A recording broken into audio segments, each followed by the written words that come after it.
Hi, Allie. Hello. Hi. And hello, wonderful listeners, and welcome to another episode of Arcane Trinity, Tides of Esthios, a D&D, TT, RPG, actual play podcast. There it is. There it is. Oh, when we left off in our story, our heroes, Valora and Sylvie, and a few of their compatriots were able to cross the dark tide over to the new landmass headed towards the capital of Arkala. There was a bit of an interruption in the travels a crazy situation happened. I guess I'm trying to think of the best way to put it. I would put tragedy, but it wasn't too tragic because you guys were able to help fight off and defeat a kraken that had attacked the ship. After through all the waters. clerics died. Yep, after all the But not clerics too died. tragic. Well, thankfully, well, Multiple okay, let's people not died, go into but not too No tragic. one that we cared about. And there were a lot of, you were able to save a lot waiter. of, you're able to save a lot. Oh, darn. Those are people that, like, I mean, you know, they sign up understanding they're in life or death situations. You were able to save a lot of innocent lives from being taken apart on that ship. Specifically, two we were very biased towards. Yep. Yes, you were able to help a nice little thing we met as well. And once you had landed, all kind of soldiers and like those few robed individuals came in checking the place out, and you met Captain Althos of the Royal Guard in Arkala, who introduced himself to you and gave all of his praises and thanks, and has invited for you to travel with him to the capital to reach it as soon as possible, crossing through a few cities in a kind of fast, don't even need to worry about those right now way almost, because his focus is getting you to meet royalty right now so that they can take you to the face. The king. Who we learned does daily executions. Yep. Because Lucky so casually brought it up. Yep. Just drop the bomb. And we were all just Yep. like, huh?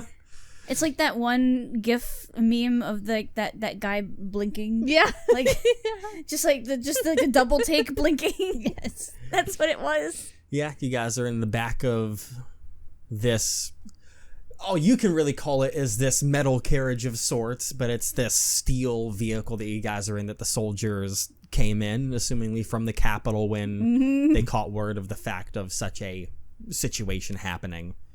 That they headed there to try and take care of the situation, not realizing that others were going to help take care of it as well and help save a lot of people. But you're Got in rid there, of the Kraken menace. talking to the captain a little bit about things. He tried to help prepare you for what it's going to be like Just over be there. ourselves, apparently. Yeah. Be ourselves, but don't be rude. Yep. Yes. Oh, you're asking a few questions before, obviously there's the executions thing that came up. It was a bit of an awkward moment there. And then you guys went ahead and took a long rest and got some sleep finally after a night of fighting a beast. And we will pick back up in from there as you guys awaken back inside the vehicle that's still beyond comprehension for you guys. When you got into that first city of Sleekmore, it was still magical lights everywhere and Robot more people horses. than you're used to seeing, the robotic horses that you had seen all arriving. But you're arriving as you're still inside this vehicle. Like I mentioned before, there's not really windows on the side or anything. It's a very thick protective vehicle that's made for transporting like a SWAT soldiers team. and such. It's something akin to that almost. Yeah, not quite as bulky as something like that. Yeah. But like the main window is the one at the front that's seen to move around through. And as you wake in, you still see that soldier, the large red tiefling man, Captain Althos, who see you guys. Big horns. Gives you a greeting with a nod. Get some good rest.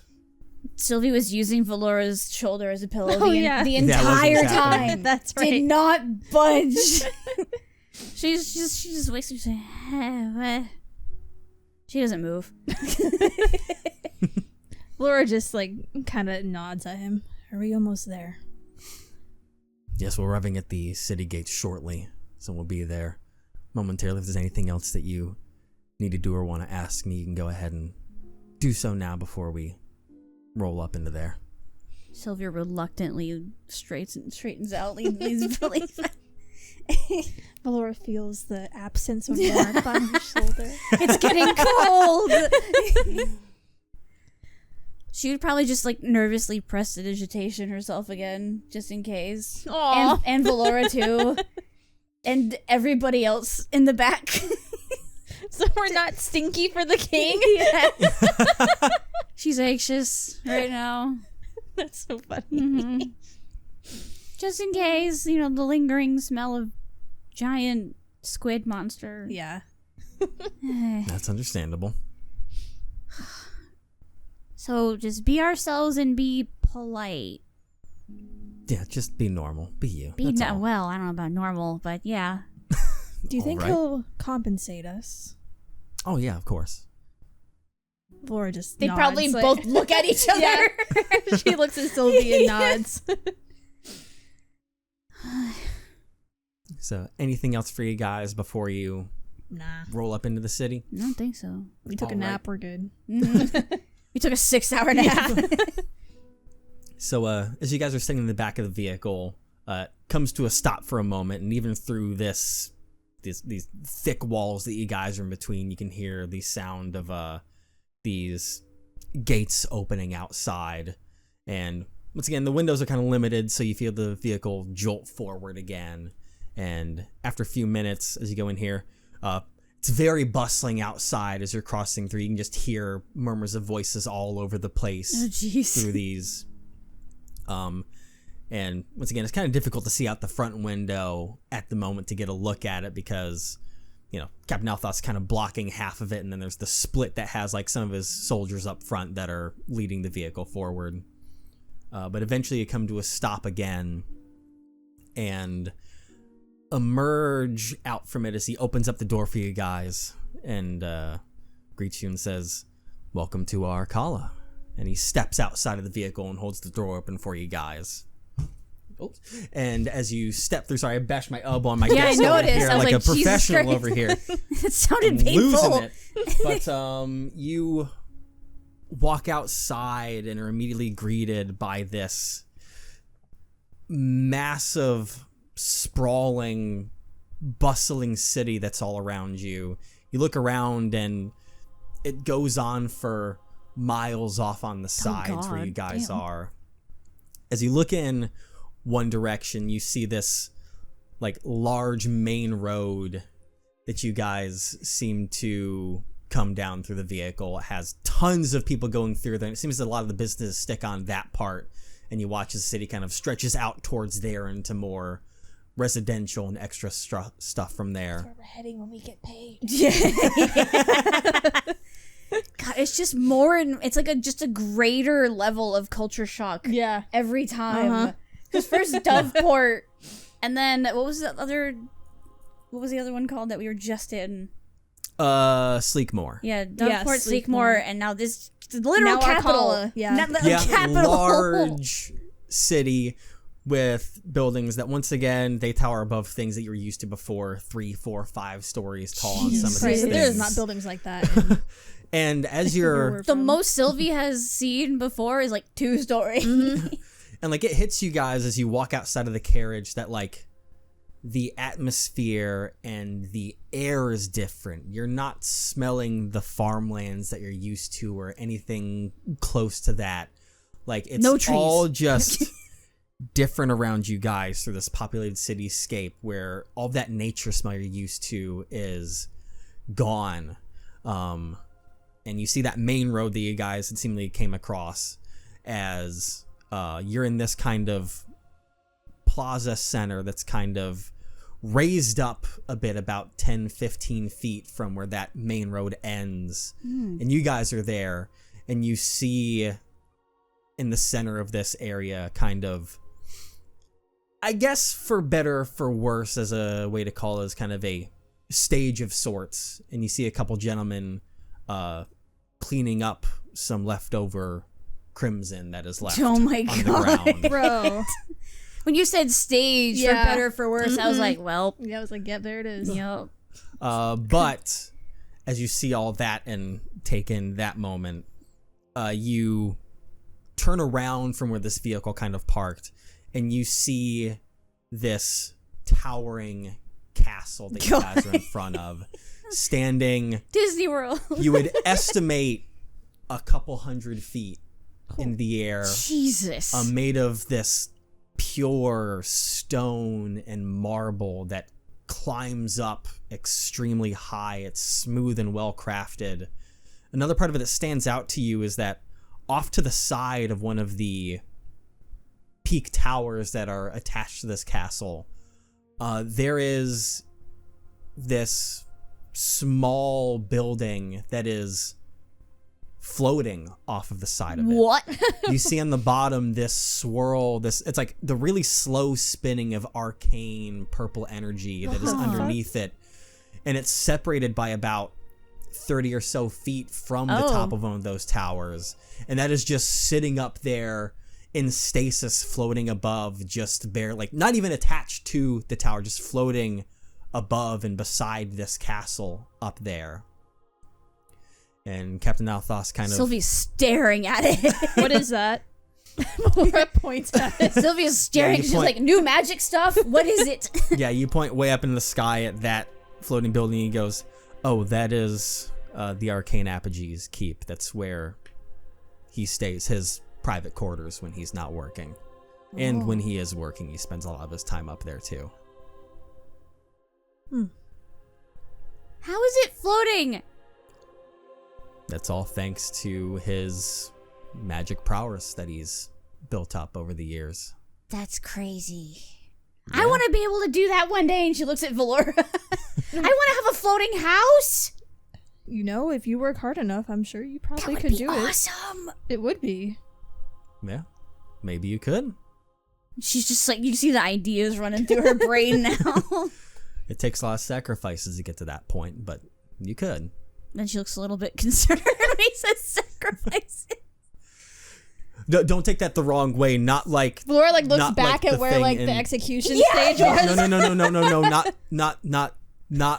Not like that. No. Not human sacrifices? No. Okay. The Arcane Apogee is a title that goes to the most deserving and most talented of magical practitioners in the land.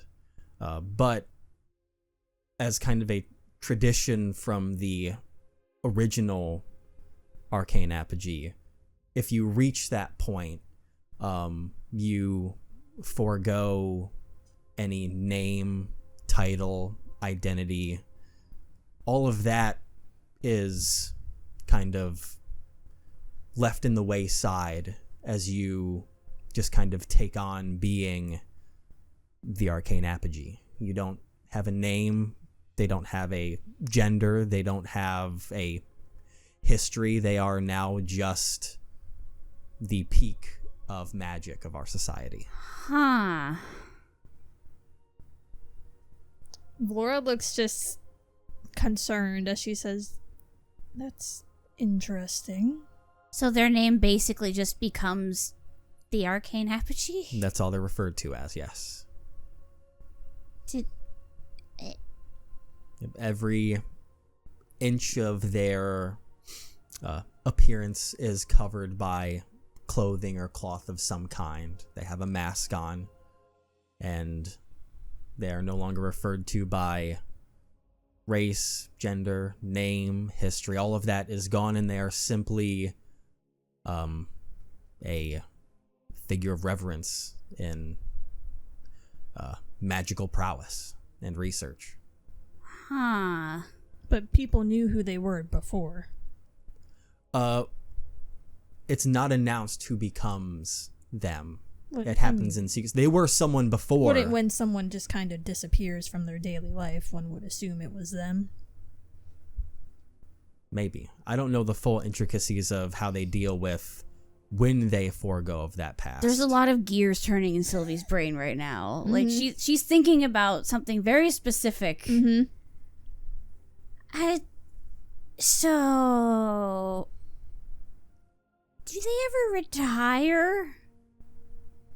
As far as I'm aware of, that's an extremely uncharacteristic thing. I believe typically they take the title until they pass. perish. Oh. At which point they go ahead and look at the next person in line.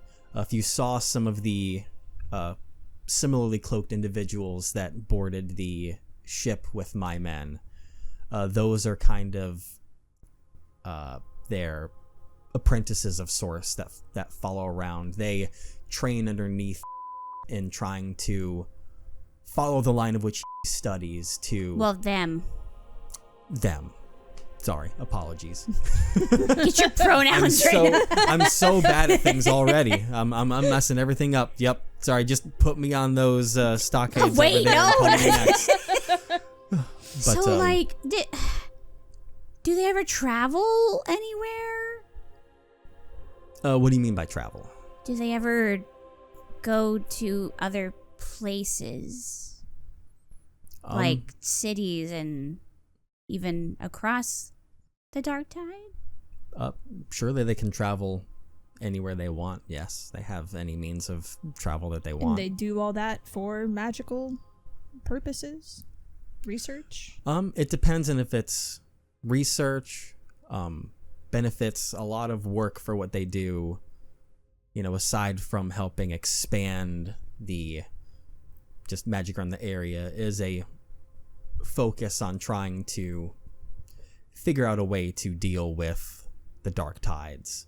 That's always been a main point that they've worked on as well, to see what means they can do to stifle that and hopefully remove it one day. I see. When they're away from the capital, would they ever take on like an alias or something?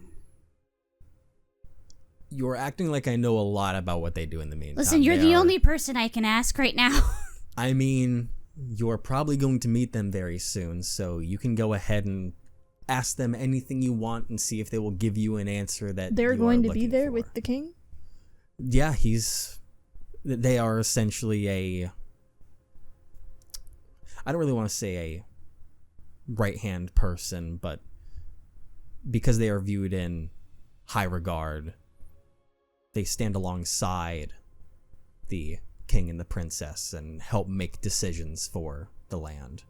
Huh. So, even though they don't have the similar title of royalty, they are viewed in high regard and high standing, and will help with decisions in those regard because of their prowess in, not in the political sense, but magical assistance. So they're like an sense. advisor.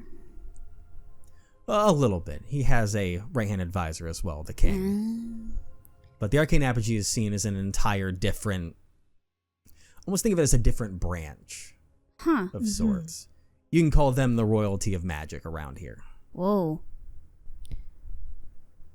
Okay. Interesting. Very. Very, very, very, very interesting. She's like still like really, really thinking on something. I'm just...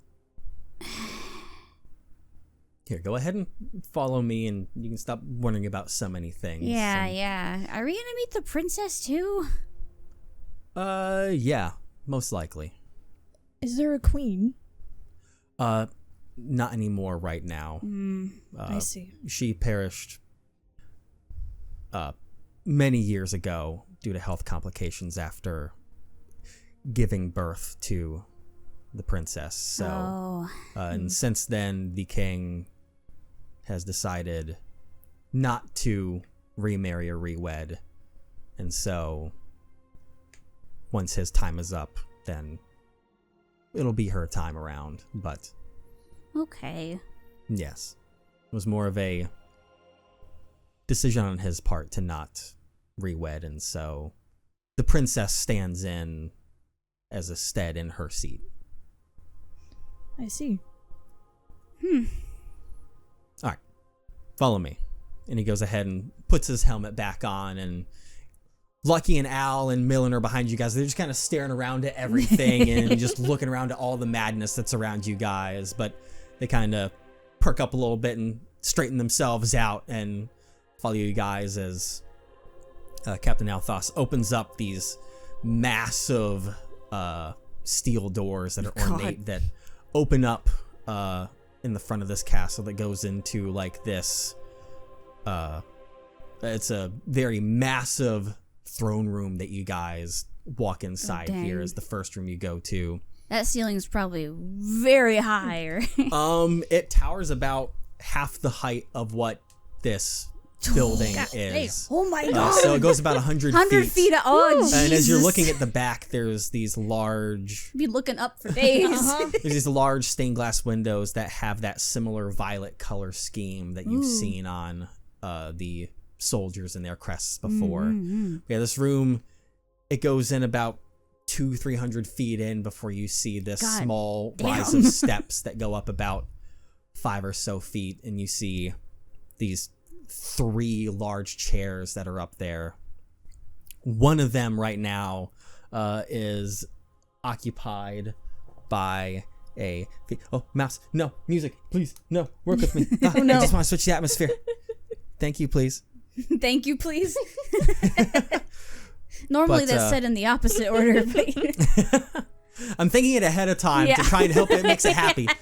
But you see this female figure seems to be half elven with very pale skin, and she has this silver long hair that flows down past her waist as she's sitting in this chair here. She's wearing a very finely made tight violet dress that she has on that goes down towards flowing towards her ankles, and she's sitting there just kind of with her hands kind of clasped together, and as the doors open up, she looks up towards you guys and smiles and stands from her seat and gives you guys a polite nod. And as you guys step forward deeper inside it, she kind of greets you all as she sees you and is like, "Hello, my name is Princess Ashrin. It is so wonderful to meet you," and gives this elegant deep bow towards you guys. Write that down. Yes, How do you spell it? Hold on one moment. It is Princess Ashrin, Ashryn. Yeah, that's how I thought it was. Let's go. Yeah. How old does she look? I know half elf, that's not as hard. She seems to be like early 20s. Early 20s. Like just a bit past, teen years. Don't know the exact range, but very young looking. Got it. Yes, Sylvie does she kind of looks around and she just kind of does a quick bow because she doesn't know what else to do. Yeah, Valora says it's nice to meet you too, and she does a quick bow after Sylvie. Yep, everyone follows suit. Milton's excited and almost bouncing a little bit, but he gives a bow and keeps looking up at her a little bit and looks down, looks up, looks down. Sylvie does one of those 90-degree angle anime bows. Yeah. Hands at her sides, just Yeah, you see that old man Al was really properly bowing towards her. His aloof nature has kind of disappeared, and it's a bow that almost matches hers in elegance. Damn. And Lucky just kind of does the whole nod thing. He's not even bowing properly, but hey, he was told to be normal and be him. Yeah, that's true. That's himself. You don't really see him bowing to anyone. He won't bend the knee. But she smiles as you all are greeted, and after that you hear another set of doors opening, and you look off to the back left of the throne room, and you see these pitch black steel doors that open up, and emerging from it are 2 figures.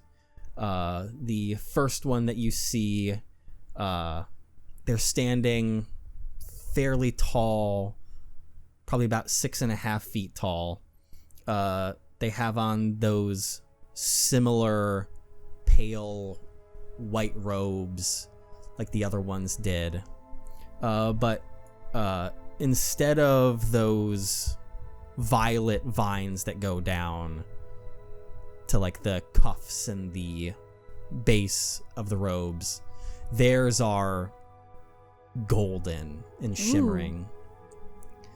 And as you look towards their face, it is simply a flat white mask that only has 2 holes for the eyes that stand out to you guys as they're like bright purple eyes just almost seem to glow and shine through that mask is the only identifying feature that they have. Their hands are covered by these gloves, and like they have clothing on that goes up their neck and covers any of that, so Dang. all of their skin is missing. And they're standing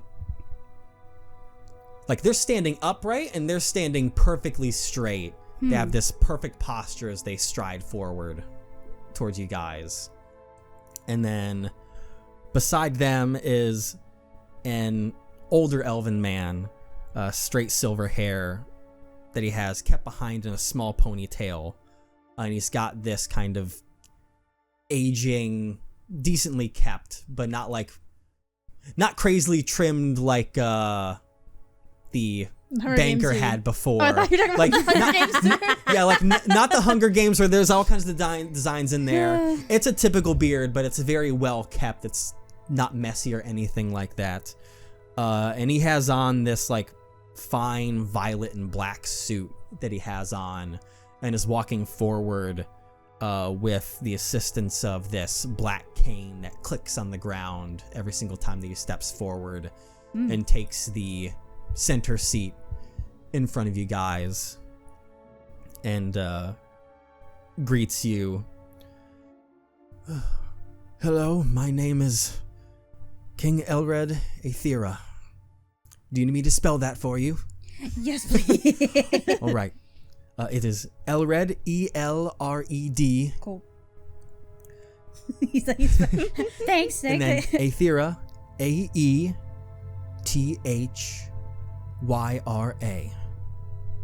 Thank you. She's like, You're welcome. puts it up. Can you imagine? Oh my god. Yes. Again, the frantic bow. Yeah. Yep, everyone's Laura too. bowing once again. They all And, have their own way. Yeah. Their own And way so of the bowing. 3 of them are standing in front of their chairs right now, and he gestures to his left. This is my daughter, Princess Sashrin, and then to the right of me is the Arcane Apogee. We have heard about the endeavor that all of you went through aboard the Scepter of Valia. You helped defeat the Kraken that plagued the waters, if I'm correct. Yes. So You he just see- nods. They all bow once again towards you guys, and afterwards they take a seat and relax in their chairs there.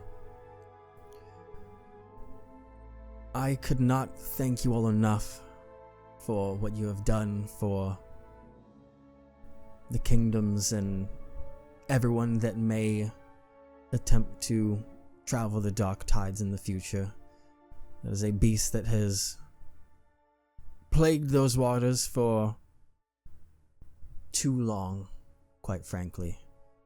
When we received message that a Kraken attack had happened, we always assumed the worst, because no one has ever survived a travel when that has happened. But those are very few and far between that it shows up. I apologize that you had to deal with such a thing in your travels, just trying to get across the water, but on the other hand, I am grateful that you were aboard, seemingly, because that has helped protect everyone in a way. If there's anything that you ever need, us here in the capital are eternally grateful and wish to repay you somehow for all that you have done. Sylvie looks at Valora. Laura looks at Sylvie. Sylvie looks at, like, glances over at Lucky and Alan Millen. How are they? Millen and Al. Yeah, how It sounded like you said Alan. Lucky Alan Millen. Lucky Alan Millen. Yeah, I said it really fast. But how are they looking right now? Do they look like they want to say anything, or? They're kind of looking about, all just like how you guys look at each other and then look at them. They're looking at each Yeah, other we're and all looking at you. Classic. Yep. And Lucky just kind of like, well, money's a good start. He said what we're all thinking. And the king kind of chuckles, just, yes, money does make the world go round. What are you asking for in regards of that? You're asking us to put a monetary value on killing a kraken.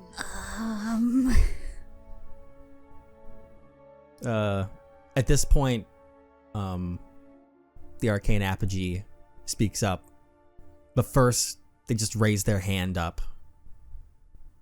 And the king looks over and is like, oh, and he just kind of silences himself. And the Apogee stands up and walks towards you all. And they speak very finely towards you. What you have done for the people does not hold a monetary value that anyone can quite ever try to put a value on. So I have my own way of thanking you. They hold up their hand and you watch as this arcane swirl happens and they just summon up this like small piece of parchment in their hand. It's a spell scroll. No. And they start to create numerous back-to-back and begin to hand them out to you. And they go, this, as long as you're in the capital, monetary value does not matter. Sylvie's eyes widen. Valora's eyes widen as well.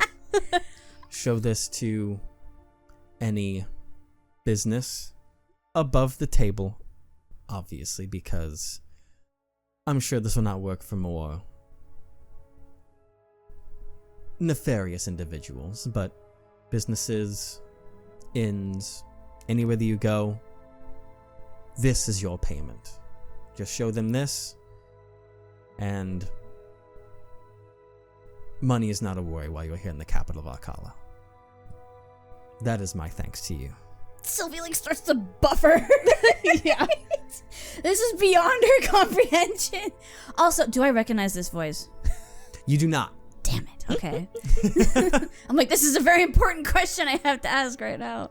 Yeah, this voice is different from, as you're analyzing, there may have been a voice that you were hoping to hear from it, but it is not that voice. Gotcha. There are various different features to that voice that stand out and maybe saddens you a little bit. Yeah. But then you focus back in on the situation. On the, like, credit card. Yeah. Basically. In a way. It is a credit It's a credit card. Except we don't have to pay it back. Yeah. It's a free credit card. It's the king's credit card. Oh my god. Yeah, they give a nod and return back to their seat. And, You can tell Sylvie's trying to say thank you, but the words won't come out. Just staring at the piece of parchment in her hands. She's just like, like she's just like buffering.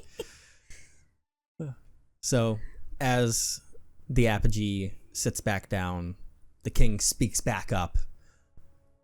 Well, that's the monetary part settled, I suppose. Is there anything else that we can do for you on my part as the king for you all? Sylvie looks at Lucky pointedly. Lucky looks back and all right. Yep. Sure, they're trying to get out of me. I need help finding someone. Is that something you can do? The king looks and nods his head and is like, yes, of course. You can speak to me at any point here soon and, give me details of what you're looking for, and we can work out what it is exactly that you're attempting on that front, be it if you want us to find it or if you're just trying to find information, then we can do our best to help you with that, of course. Like he goes, all right. Right. You up now next. What y'all want? What do y'all want? You see that Princess Ashton is kind of chuckling off, and she's like stifle a little bit. Like she's got her hand on resting on one arm and covering her mouth a little bit with her hand, but then trying to focus up and be regal of sorts in her seat. Lucky is funny. Yeah. He just has no filter. He just says real. whatever the fuck, which she probably doesn't see very often. It's probably refreshing in a way. Sylvie thinks for a second, and then she looks at Valora, and she's just kind of shakes her head no the tiniest bit, like she's Valora raises her eyebrows at her, backing out. Like, you're sure? She nods. I actually have a few questions. Of course, ask away. Well, number one, what is the best tavern around here? Sylvie tries not to laugh. She covers her mouth. I would rather not peruse around trying to find the best one. I will be honest. I do not travel from the keep much, so I'm not aware personally of what the best one may be, but perhaps Captain Althos can be of assistance for you on that one. And he kind of just, at this point, he's taking his helmet back off, and he's been in that really firm guard position, with his sword back out, placed on the ground. Is he holding his helm under? Yeah, his under. Yeah, it's classic. like right there in that Classic. hip and in the crook of the elbow, that Uh-huh. whole thing, and his one hand is on the sword on the ground. He's like, that I can do, sir. Perfect. The after-work drinks. Second question. Would you happen to know of any place where I could, and she brings the Kraken scale, get something made out of this or sell it? And she reaches into her bag and takes out the 2 shards. She's like, yeah, me too. He looks around and he's like, oh, that is a fair question. Obviously, anything Kraken scale or seems teeth related or otherwise is a rarity to attempt to work with, but I suppose I'm falling apart. I suppose. I can try and lead you towards the armory that the Royal Guard tends to get some extra work from when they need something well done. There is one blacksmith and armor in the capital on the main road that very talented individual. We can guide you his way. I can't remember the name of it off the top of my head, so I'm sure my advisor probably knows it off the back of his hand. Who was this talking again? This is the king. Oh, this is the talking to king? you. Okay. Yeah. But on the main stretch, there's a very well-regarded armor and blacksmith there. They can make anything you want out of those, quite frankly, so we'll get you their way and covered free of charge on that one. The time it may take, that can be obviously difficult, but whenever you speak with him, you can work that out. Perfect. Thank you. Yes. Of course. As for my last question, Yes. the humongous tower. Are we allowed in? Oh, well, he kind of looks around a little bit. If you wish to, you can peruse the castle a little bit. Especially as I have a request of my own for you all. But obviously we lost some brave individuals on that trip in the boat. The clerics trying to protect it gave their all to try and protect those aboard, including you all, before they perished. But Sylvia looks a little grim, like, or you just all thinking of that. are supremely gifted, really, to be able to take down such a beast on your own. And as such, I would like to open up communications to have you potentially working alongside the kingdom and protecting the people here. Sylvia looks at Valora again. Valora looks at Sylvia. They've just glanced at each other so many times throughout all this. Oh,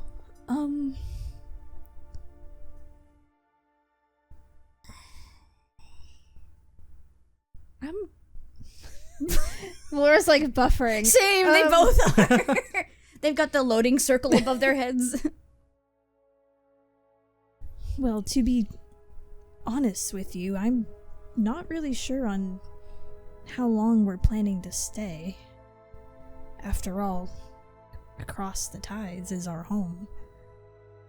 No, that is fair, obviously. But, we can offer up a lot for you, and you obviously came across for some reason between all of you. I take it you're not just traveling for leisure. Not many from your side do. No. To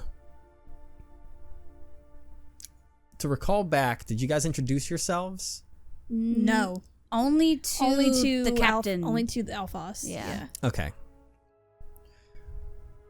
But he looks among you guys, and he goes, "It's been a long day, so I truly apologize. Didn't ask earlier.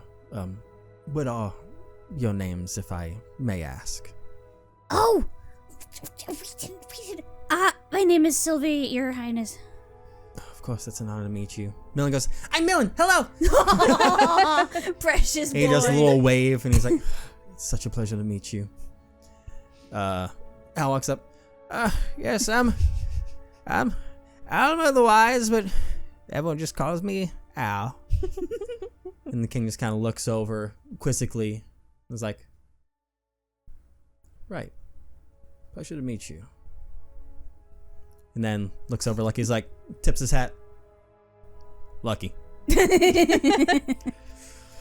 "Wonderful to meet you, Valora. Laura." And he looks at you more as you say that. I've become acquainted with that name before, I believe. She raises As, her eyebrows. So does Sylvie. As some people from the church on this side have deemed you the gift gone rogue, if I'm correct. I must admit that surprises me that I'm known over here.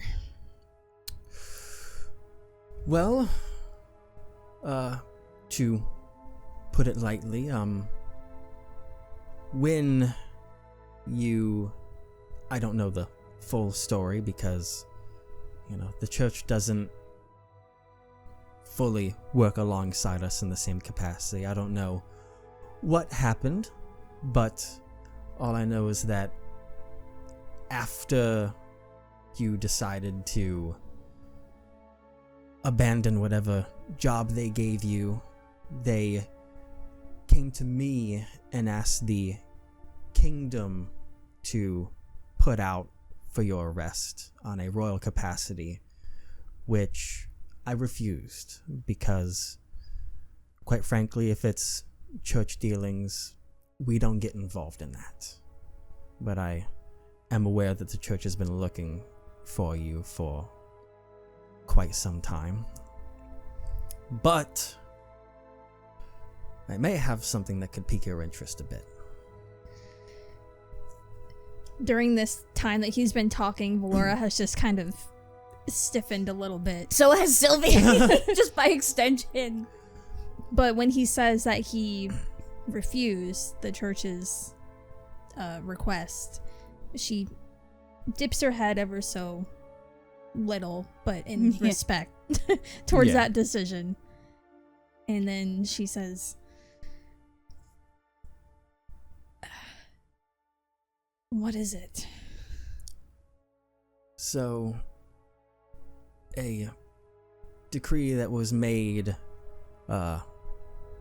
quite a long time ago was that between the Church of the Starbringer and the royal family of Arkala as the leadership politically here, we are not allowed to touch or interfere with various of their workings, such as if they have any prisoners of their own.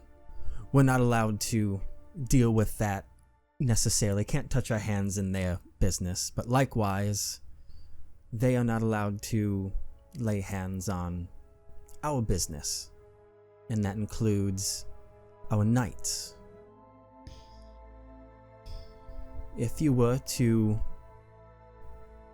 show yourself, you've already proven that you seem to be a decent individual by defeating a kraken that plagued the waters. And unfortunately, trust is hard to come by here, necessarily. But we have various smaller jobs that we could give to you to prove your worth. But if you wanted to become a royal knight, you would be immune from being touched by the church. And you would have my backing, because if I would invite you in, you would have proven that you are a trustworthy, positive, passionate individual.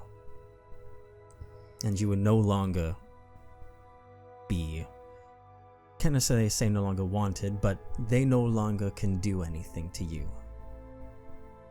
Otherwise, it would be an act Sylvie's of looking treason. at Valora very intently. Valora looks stunned, first of all. But when he says they would no longer be able to do anything to her, she kind of looks at him. But as your knight, I wouldn't be able to do anything to them, would I? That is true. If you were to go out of your way to do something, that would be an act of treason to the treaty that we have. But, it's a large but, if they do something first, then they're the ones that broke it. And you are free to retaliate as you see wish. But causing conflict is the issue on that front. Would I get stronger under your knights? I mean, he looks over at Captain Althos and just kind of chuckles at that one. It's like, we like to accept the strongest individuals and encourage training to maximize who you can be, so we hope that we would allow you to become stronger under our knighthood. Can you give me a few days? Yeah, of course. She dips her head again. Thank you. Of course. Sylvie's think-thonking right now. She's like, do I want to study magic here? He kind of sees that, he can visibly see the gears turning on you. Because especially after the night thing, she's like,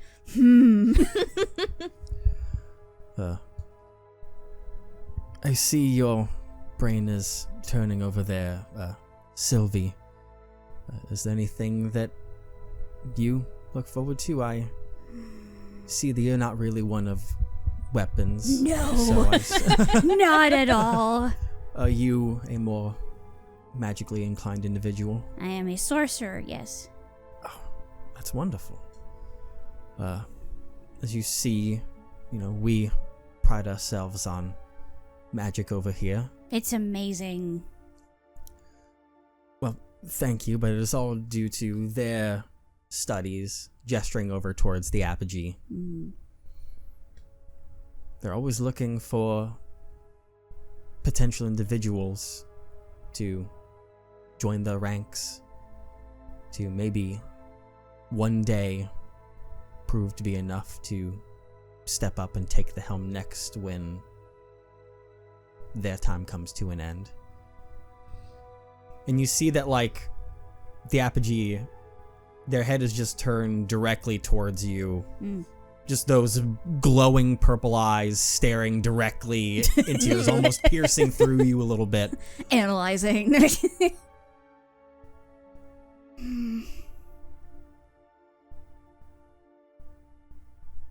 Valora looks down at Sylvie and then back at the apogee. She's thinking of Sylvie being in those robes and mask, and she's like, that's just. She's just thinking to herself, that just doesn't seem like. That's out of character. Yeah, doesn't seem like Sylvie. She's gonna look at the apogee, then look at the king, then look at the Valora, then look at the king. It's like, would there be a way to study magic under them without the expectation of becoming the next Arcane apogee? Or is apprenticeship only reserved for those who wish to take up the place? You see that the apogee still standing there speaks up. I offer many things. Most individuals under my tutelage and training would like to eventually one day become the apogee next. She nods. It's no easy task. There's a lot that goes into this line of work. But there are other tiers of individuals beyond students. There are other masters of the arcane under my tutelage that I suppose potentially I could allow you to prove yourself to me and mayhaps study under me. I like to believe that many individuals, they're limitless. No one truly knows what they can do. I certainly didn't know what I was capable of. But now, I stand at the peak of all of magic.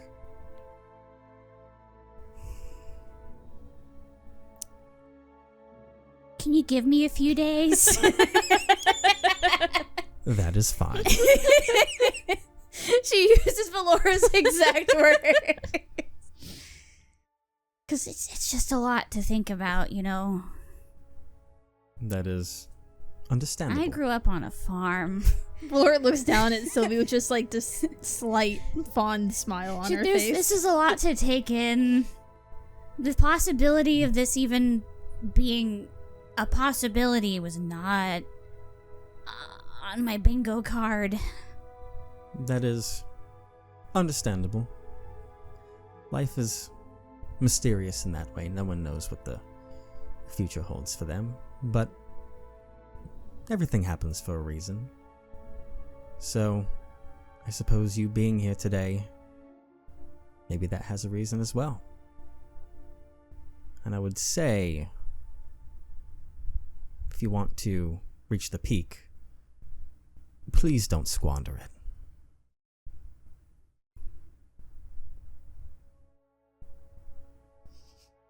She just kind of gets a confused look. She's like, squander?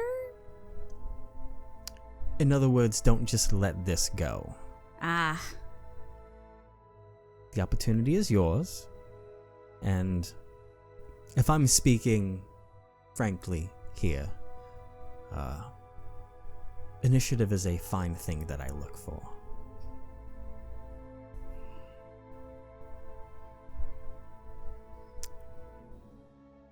Can you give me one day?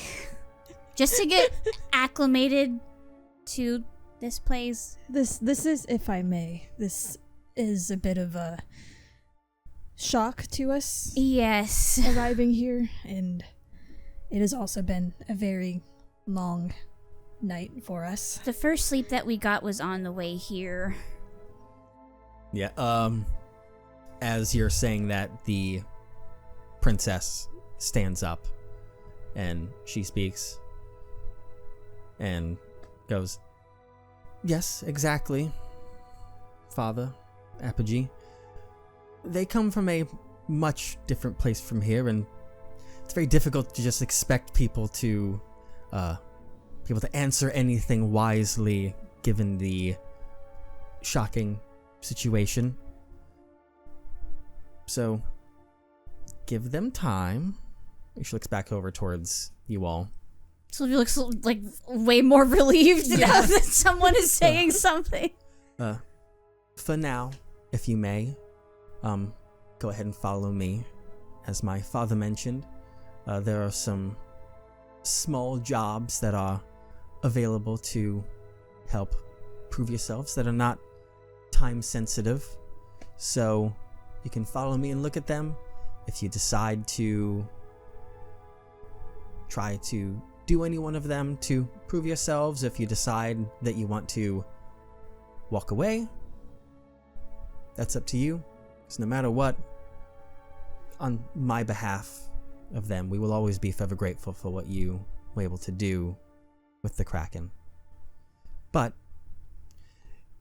you need to take it easy a little bit, so follow me. Sylvia's still kind of remembering the Apogee's words. She's kind of stressing out a little bit. She's like, if I don't do anything today, does that mean I go to study magic? Like, that's written all over for her face right now. Valora notices and just puts just a gentle hand on her shoulder. Her shoulder's lower like an inch. Like, not a lot, but she kind of keeps it there for a second as she kind of gently pushes Sylvie to follow the princess as she starts walking as well. Yep, and you see that she comes down those stairs, careful with her dress, and kind of nods and gestures with a hand to follow her out of this side door that opens up into this lush garden area that you guys are walking through. And she leads the way forward through a lot of these side pathways through the castle. She speaks, "I am extremely sorry if my father or the Apogee come off as a bit much. intense. Intense is a word for Yeah. it, yes. That's The king, he was alright, but oh my goodness. The Apogee, I didn't expect them to be so, what's the word? Demanding? Mm-hmm. they weren't always that way, but it seems like the amount of work that they're putting forward just about every day, I don't think that individual has ever had a day off that I can remember since I was growing up. Wow. So it is all work and no play, so I imagine that has taken its toll on them Oh. And especially, I know that my father can be extremely pushy in regards to fixing the tides as well, which seems to be an incredibly difficult issue. So, I'm not even sure how much sleep they get, but I imagine that's probably why that position has taken its toll on them, and they may be a little adamant on everything that they do. They're very... commanding isn't quite the right word, but steadfast and determined in everything they believe and say. I guess that's a way to put it. I can tell. Of course, but I know it's not the kind of thing that you guys are used to. Not at all. No. But so Thank you for saying something. That Yes. that meant a lot. I was starting to freak out a little bit. I can tell. Don't worry. Everyone tells me I'm very easy to read. Laura kind a of little just chuckles a little under her breath. You're the one that said it. Yeah, I'm self-aware. Believe it or not. She looks at Lucky. Yeah, it's a bit, I try to be a voice of reason around these parts and a bit more normal. My father's thrown a lot of responsibilities on me, especially after my brother went missing a while ago, the prince, but that's not something I'm gonna weigh you down with right now. That's a talk for another time. Okay. But yes, there is a prince, and that's a story for another time. And you can see this look of a bit of regret on their face, and they kind of go silent for a moment as they are guiding you guys outside of this garden area, and you go into more of these back large hallways and traveling around. But eventually, as you're walking forward, anyways, do you have any questions you'd want to ask me instead of, those extremely powerful individuals that you saw before? I mean, you're still powerful. You are also but very powerful. you're more down to earth.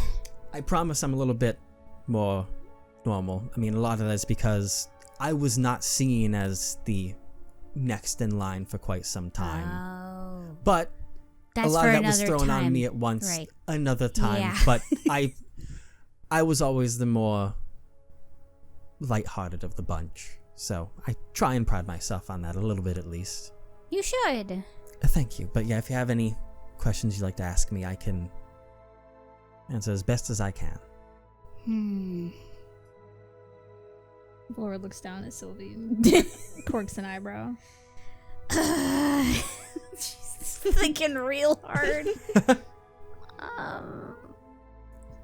Princess, Mm-hmm. have you happened to hear of the name Sunny? Sunny, that...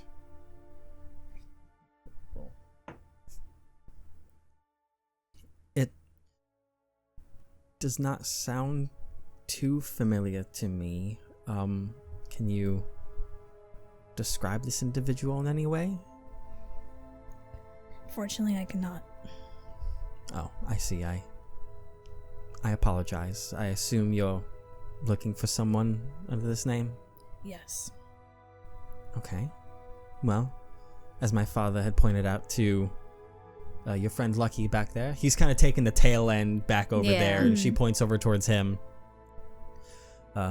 We can help out as best as we can on that front. A name is a start. If you want us to try looking for them, or if there's any help that you're looking for from it, I'll make sure that we get it done for you. Thank you. Of course. She looks pointedly back at Yeah, Sylvie. Sylvie's still she's just like, Cause like she's obviously thinking about her brother, but she's also remembering the daily executions being a thing, and how her brother isn't exactly an upstanding citizen in society. So she's just very conflicted right now, and she's not sure what to do. And she looks at Valora as if to be like help please. Just a silent plea of The sad puppy dog eyes. unspoken advice. Like she's like, should I Valora kind of gives her a very slight nod, and as a player, I'm telling you that if you're worried, if Sylvia's worried about her brother being in prison or possibly out for arrest, we are the heroes that killed the Kraken. That's true.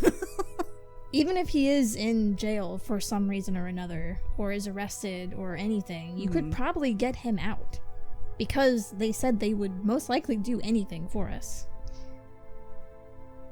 However they can repay us, they said that they would. And getting your brother out of jail seems like a very small she didn't feat. think about that at all. Her brain is in a lot of places right now. So, to convey that, Valora kind of like holds out like the paper and like gestures to it. And she thinks for a second, she's like, oh. Like they gave us unlimited money. I'm looking for someone as well.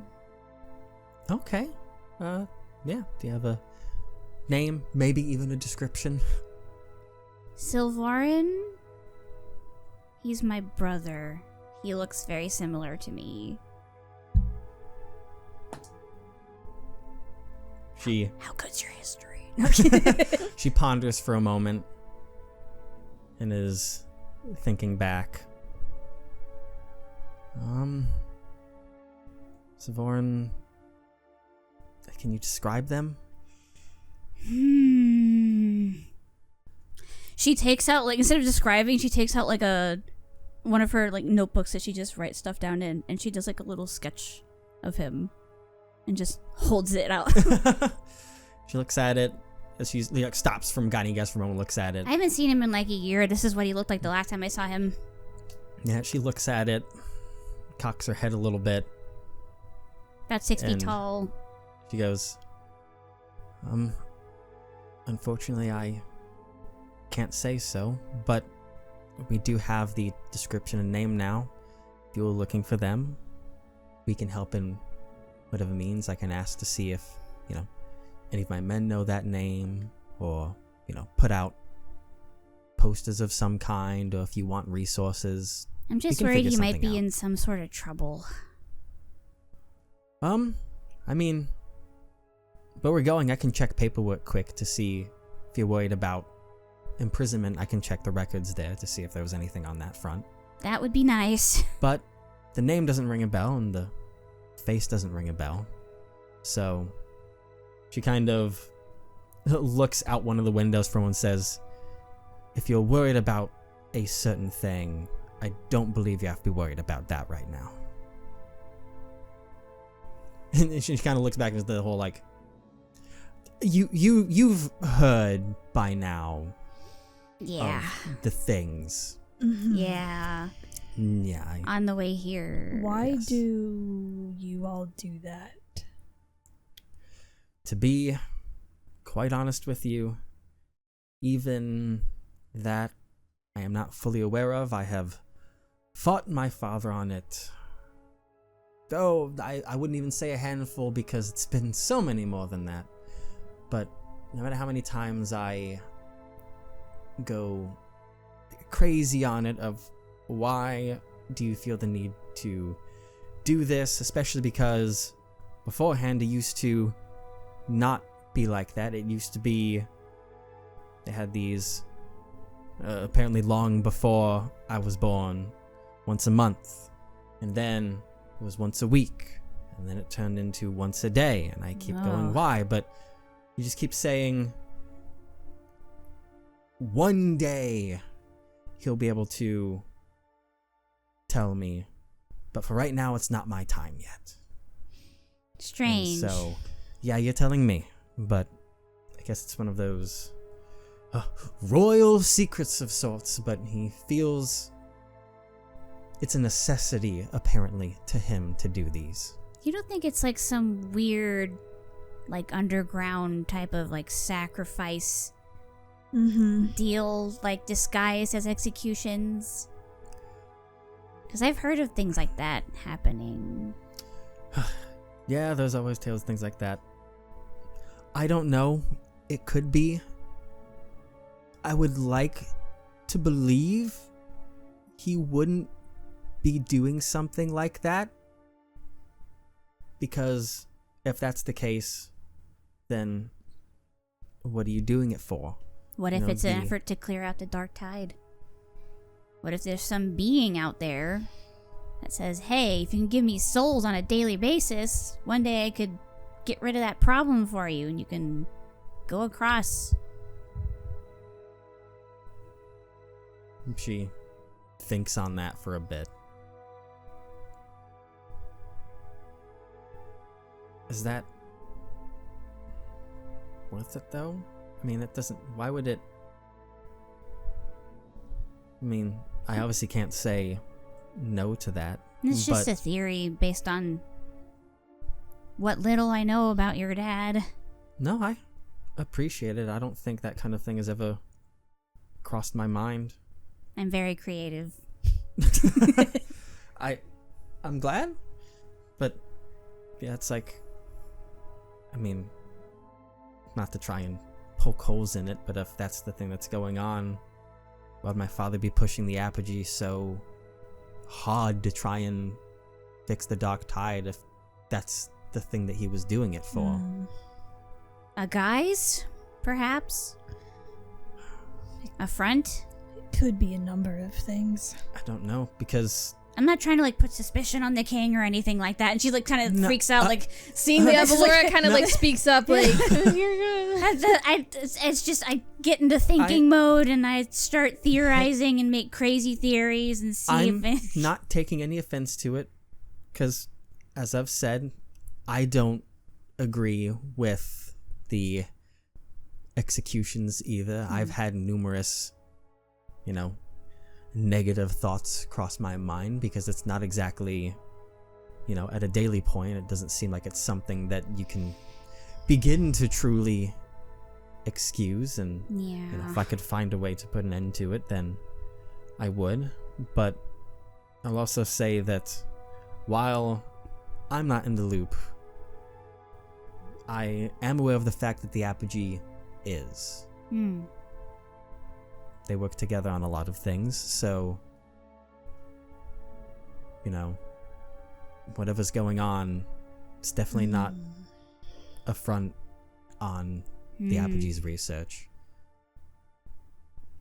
Apparently some of the decisions were made by the Apogee. Which ones, I'm not sure, but a lot of things that go on, they work together to come to a conclusion, trying to find the balance between politics and magical possibilities to bring about the answer that combines both the best, in a way.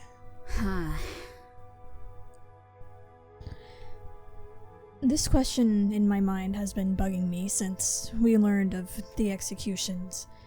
How do you have so many people in prison to be able to execute them daily? That's true. I mean, you would be surprised. And what is the smallest offense that they get executed for?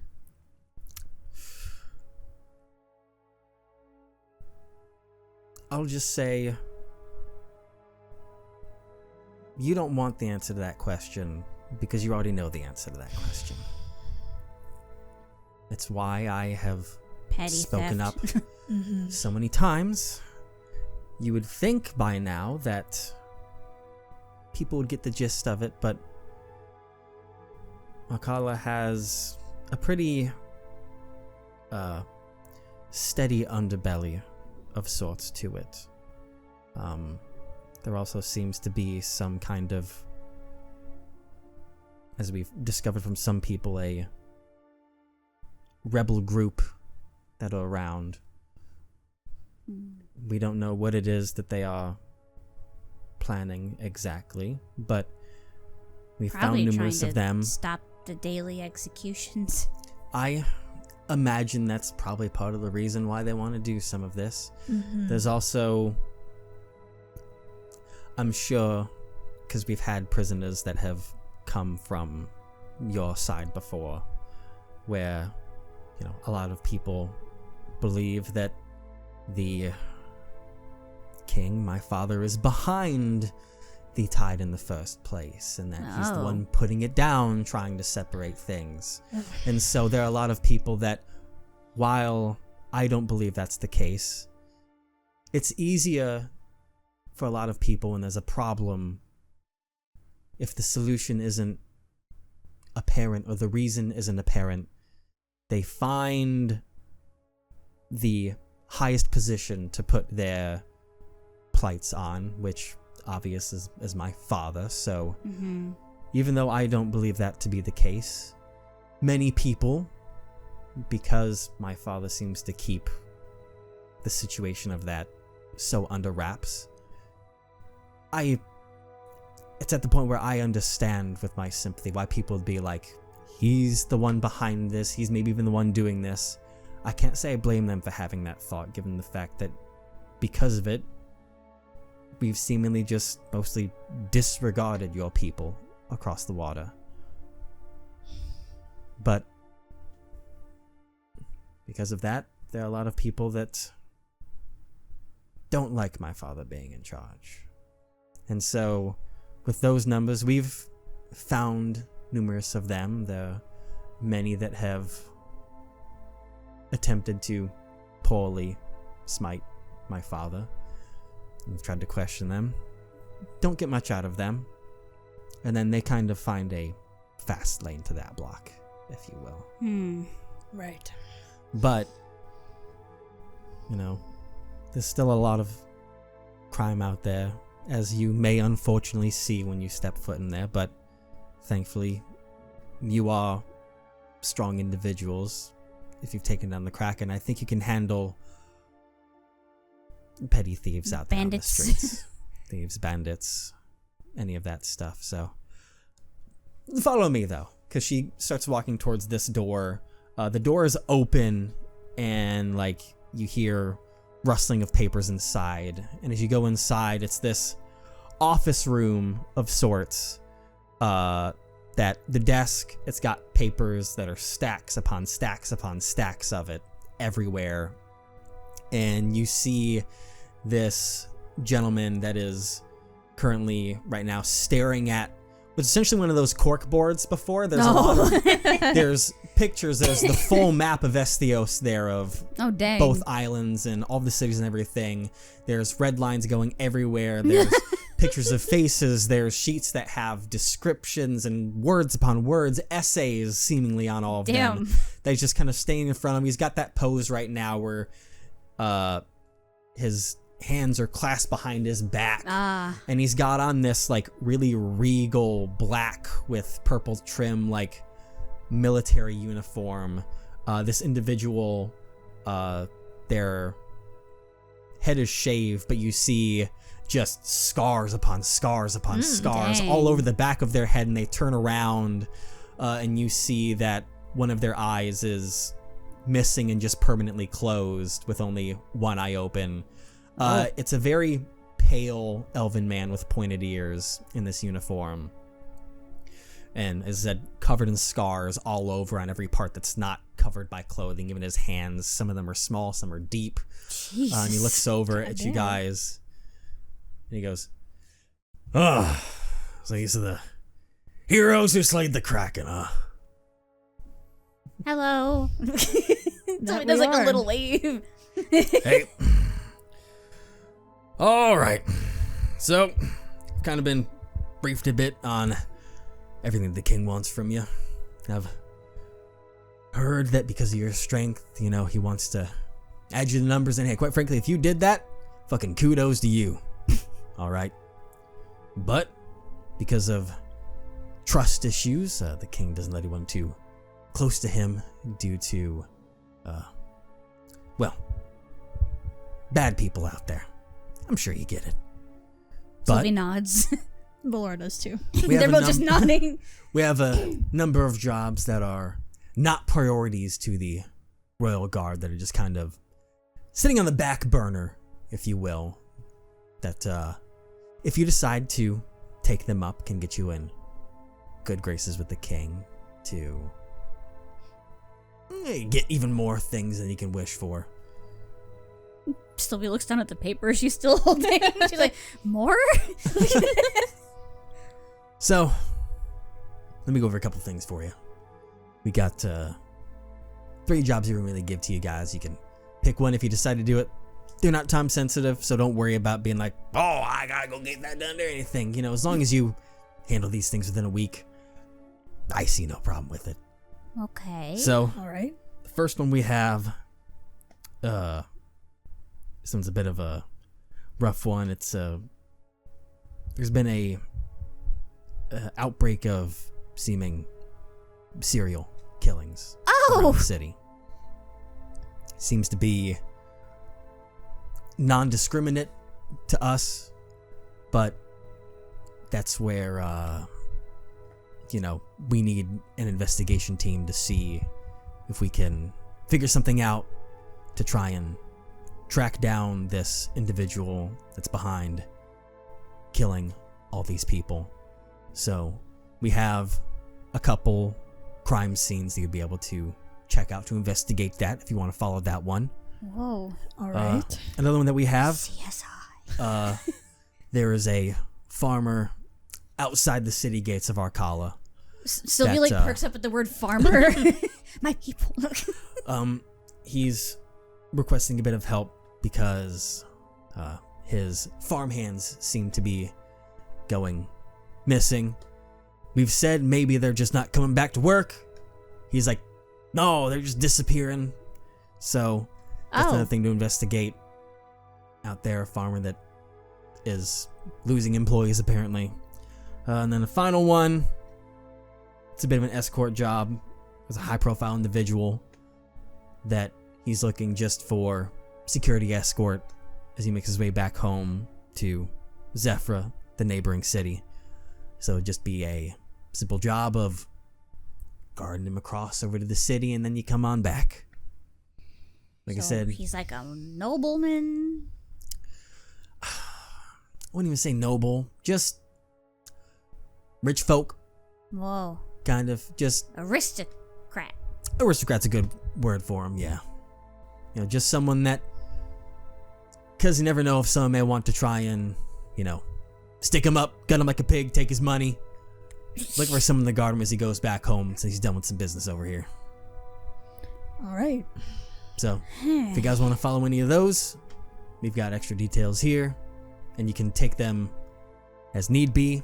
You can come back tomorrow if you want to take your time and come pick one up. I don't care. Well, are you partial to any of these? They all sound quite intriguing. Uh-huh. I think the first one interests me the most.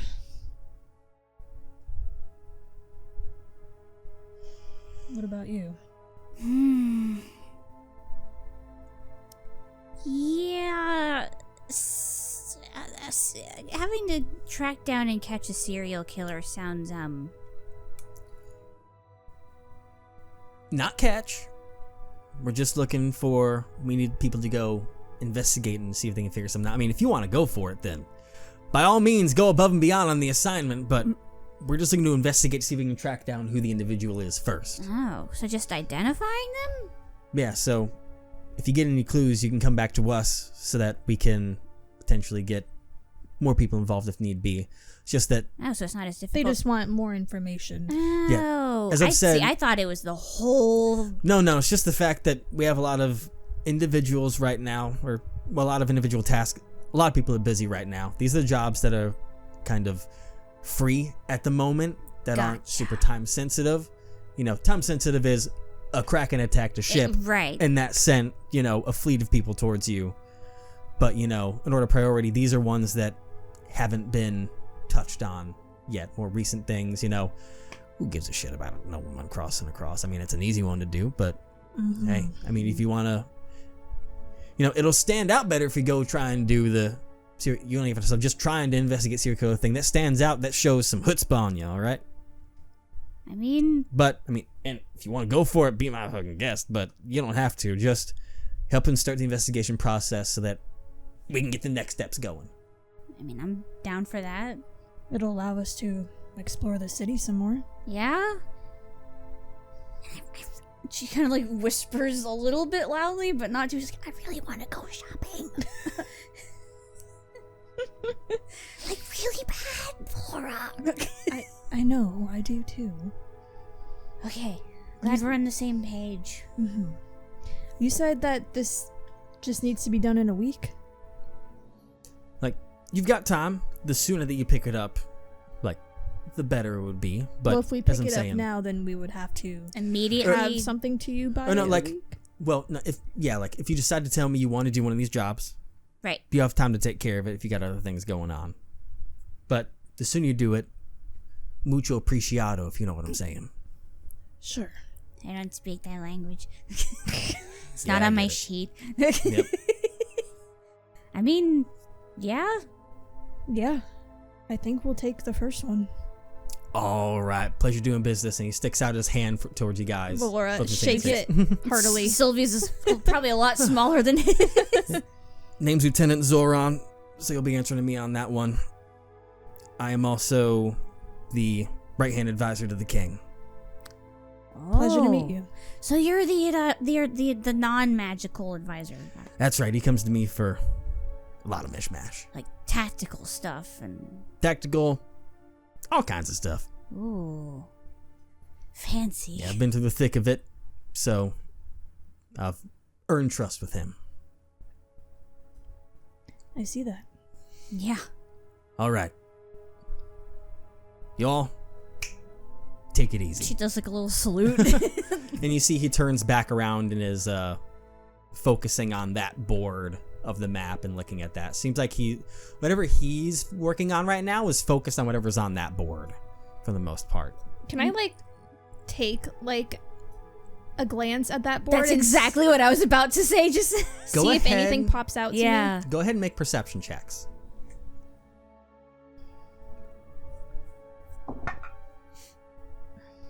no. Natural 20. Natural 20? It's Holy way shit. better than me. Okay. And Valora's specific dice. 3. 3? I don't know anything. She can't see right now. You're right now having It's +6. information overload. Yeah. Looking at all the sheets going around here. She's a little overstimulated. We'll go to yours, Valora's, in a second. Okay. So you're just kind of looking around at everything. It's overwhelming, but you see Princess Ashrin. She was at a stack of papers and comes over towards you and goes, all right, so I was looking through some of the inmate documents, Right. and I did not see the name Silvoran on there. Ooh. So if you're worried about him being a prisoner, then that's nothing to be worried about right now. She's just like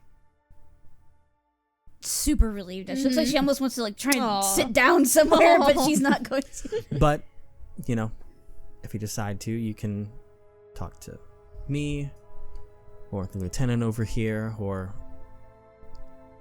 if you decide to talk to my father, the king, or Right. not on that front of helping about your brother, that's up to you. No rush on it, but we can see if we can help you find him. And if you get anything about Sunny, we have a name. I don't know what much I can do with that aside No, from I it being do a not expect anything. If you even just Okay. hear the name, I would True. be much yes. appreciated. Do you want me to put out word to the guard that if they hear the name Sunny to report something to leadership? Yes. Okay, I'll make that happen. And you see Zoran on the other side. Got it. And then coming back from that, Valora, you, as you're looking at the board over there, There's a lot of things everywhere, a lot of tiny words on pieces of paper, a lot of pictures showing a lot of individuals seemingly of half-elven descent or appearance on that board. Just looking through, it seems like almost a dozen all over the place in various areas all along.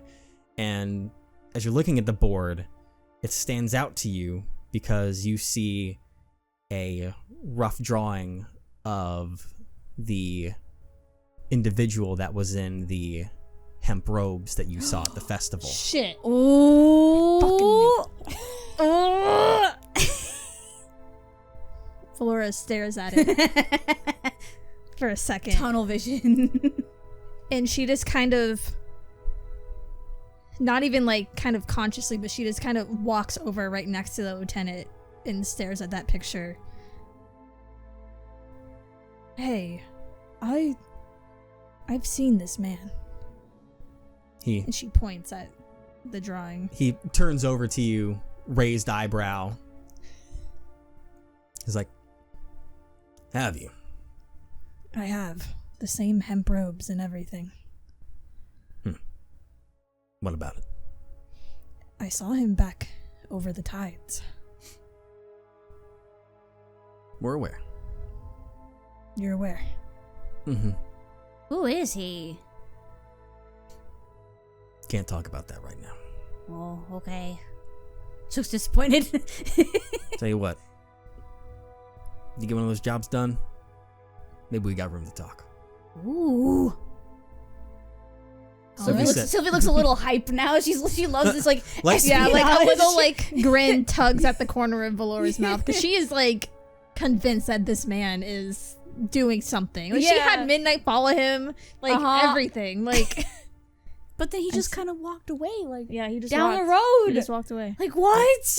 Where was he going? But Just call him Cotton Eye Yeah. Joe. so the lieutenant there, his eyebrows raised, and he's like, I forgot what my thought process was on there beforehand. Shit. Uh-oh. God, what did he say before? He said that if we take one of these jobs, then there might be room to talk. That's Yes. right. And he was like, remember, trust is hard to get, That's true. That's, yeah. Of course, I It understand. really is. but prove yourself. Might have something new for you. Ooh. She looks at Valora. She's got like sparkly eyes. No, there's like in contrast to that, there's just like this like fiery like spark of determination in Valora's eyes now. Do you think it's visible, that determination that's there? Sylvie's definitely, her Yeah. hype is definitely. Because like in his time, he's noticed determination in people's faces. That's Oh the, yeah, seeing like, knights and stuff. like you get can almost riled get up. that. Make a insight check as you're looking at him. Ooh. It's a fun one. Can I make an insight? You're not up next to him, so you didn't walk up to the board like that. 15. She tried. 15? I go to 3. As you're like, you've got that determination, you see him, and you see the look on his face. You can kind of get that reading off of him that like, it's that same kind of face determination that when he was young he used to get. Aw, that's cute. And so he looks at you, he's like, You remind me of myself. he's like, prove something to us. Try my best. Sylvia's kind of like bouncing a little bit where she's standing. she's excited. The All right. Pomeranian energy is kicking in. But you gotta focus first. Good luck. And he does that like nod thing where he flicks his head to the back over his shoulder instead of pointing to kind of gesture out the door. Yeah. Right. And Prince The is like, cool guy way. Princess is like, all right, he's busy working on some things, so Right. I can go ahead and escort you guys back out to the front, and you can be on your merry way if you want. What time is it around this point? True. At this point, Because we got there early in the morning. yeah, it was you got there as the sun was starting to rise, so yeah. it's like midday. It would be the equivalent Midday. of like 3 p.m. Yeah. on an average day. Okay. Yep, so Yeah, she we follow her out. she walks you like back through the gardens area, and I was like, so did anything catch your eye on those jobs? That there is a serial killer apparently I want to roaming investigate. the streets is very intriguing. Yeah. Well, I appreciate that you guys may be taking this up because from my standpoint, I've only gotten to talk to you guys a little bit, but, I've seen your perspectives on things, and whether you decide to join or not, or whatever paths you guys decide to take, I think it's nice having trustworthy, positive individuals around. I agree. So, take that as you will, but I'm glad to have met you guys. Valora nods and gives I'm her a... glad too. You're really nice. She gives her a small smile. Thank you. Like I said, I've always, kind of touted myself as being the more level-headed one of the family. So, I'm glad that I was able to help ease you guys from the fierce gazes of my father in the apogee. But do enjoy your time at the Capitol. Thank you very much. Of course. Around this time, you actually see Mouse cooperate. As you're walking through that garden area, a familiar being come from the sky. Oh, A Midnight. tiny little winged raven, Midnight. I was gonna summon him once we got out. Yeah. I wrote it down and showed it to her. I wasn't gonna do it when we were in there. Yeah, yeah. yeah. That would. I wasn't. Get her! No, I didn't want to have a raven just suddenly That would've appear on looked my so shoulder. sus. That would have been crazy. In front of the king. Can you imagine? Yeah, But, no, I was About to do that. You see as a Midnight, why does that not work? Music, cooperate with me. You're not playing. You're not moving. Midnight demands silence for his entrance. Apparently, well, I'll go to this one and hope that works. Oh god, it broke. Refresh. I'm such a professional. All right, it seems to be working again. So you want to play songs? Thank you. But you see Midnight flies down through the garden area and lands right back in shoulder. And has returned to your side after a long travel, it seems. She strokes his head. I'm sorry, I didn't summon you earlier. She digs in her pocket for any remaining bird seed or any bread that she had from the ship or anything. Roll D20, call odds or evens. All right, evens. 12. 12? You've got something in your pocket. Nice. Some little Yay. seed that's in there from your old days. You can pull that out. You just She start holds it out to him. pecking at it, nomming on it. Sylvie takes out a piece of beef jerky from her rations because she knows that ravens are carnivores. And she's like, here you go. Rips it apart. That's how ravens sound, right? Yeah, when they eat. But You did good. Good job. Boy, he flew a long way. Yeah. yeah. Good boy. Pat, pat, pat, But pat. he is returned and is ready to We'll get you a communicate vest. with you whenever you We can decide get you to on whatever that you front. want, Midnight. We'll get you all the treats you could ever want, okay? Yes. For now, you can just sleep. And he just kind of closes his eyes there and rests on top of your He shoulder. gets all comfy on her shoulder. Yeah. So cute. But yes, the princess Was she like, what the heck? she looked at it and was like, okay, That's Midnight. I see. So you have a pet of some kind. It's wonderful. Yes. He's a good boy. It's a beautiful bird. He is a good bird. Look at him. Very careful little head pat still while he's Aw. resting. Yeah. But she leads you back out through the throne room. The king and the apogee are gone. And leads you back out through those doors to the city. And goes, well, enjoy this bustling city life to the best of your content.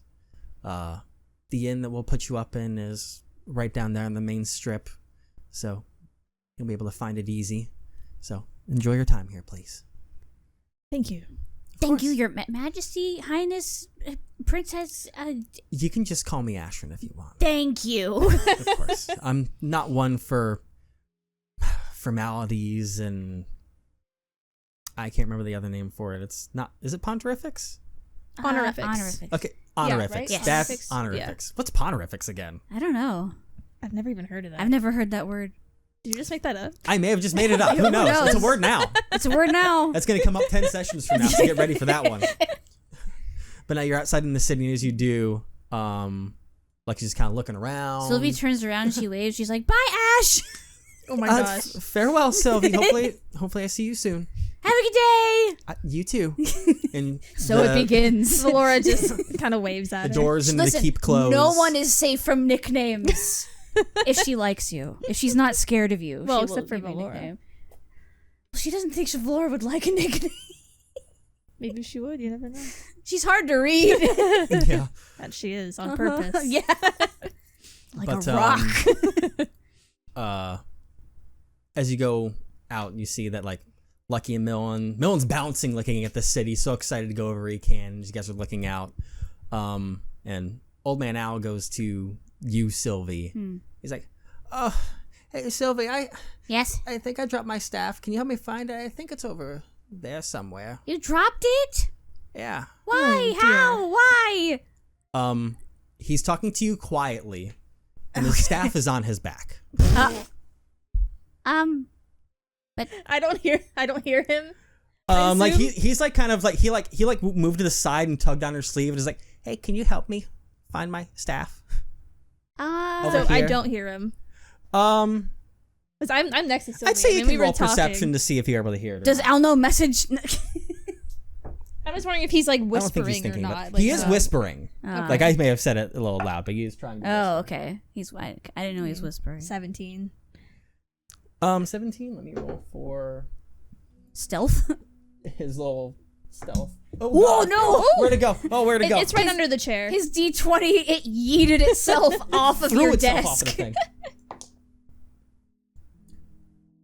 Wow. You didn't hear it. Oh my Okay. god. All right. Wow, that was an Dude, impressive roll. When Al wants to lock in, Uh-huh. he locks in. Holy That was an shit. 18 on the die. All right. Ooh. Yeah, he Yeah. fucking. Okay, so he since fucking- he's Valora's just like kind of like watching like Astrid leave, and then she's looking up at the tower and everything. And Okay, just since he's thinking. whispering, I retconned the yelling that Sylvie did. yeah, he's like, "Hey, can you help me find my staff? I seem to have misplaced it." Sure. But yeah, you see that it's on his back, which Yeah. probably throws you for a loop. He's like, "Yeah, I think it's over here somewhere." And he kind of walks you guys aside to where like those trucks that you came in on were, and he guides you over there. Just Sylvie or everyone? Just you. Ah. Because you said you guys. Well, I'm saying where you came from. Oh, okay. The vehicles that you rode in on. He's guiding you that way. But he goes over there and he's like, Going back. No. Get in the car. and he goes around and he's like, huh? Oh, touches his back. Oh, shoot, it's on my back. Sorry about that. Hey, can I ask you something? You technically just did, but yeah, you can ask something else. Hey,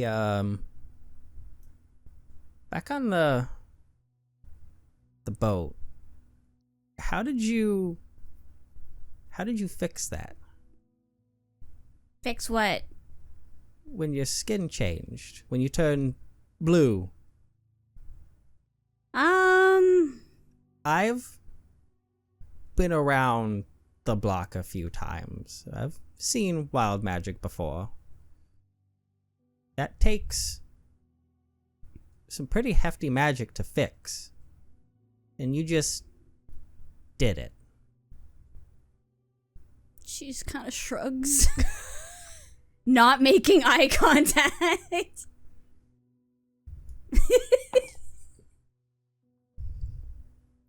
She's like, Is he locked in?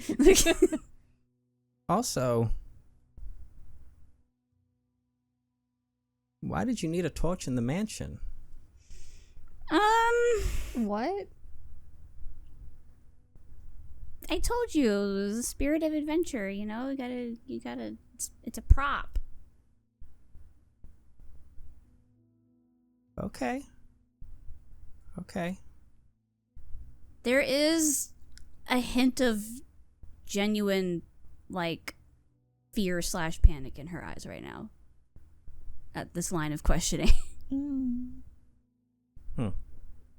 Like, she doesn't look like she wants to be unclear about her answers, but it's just like instinctual.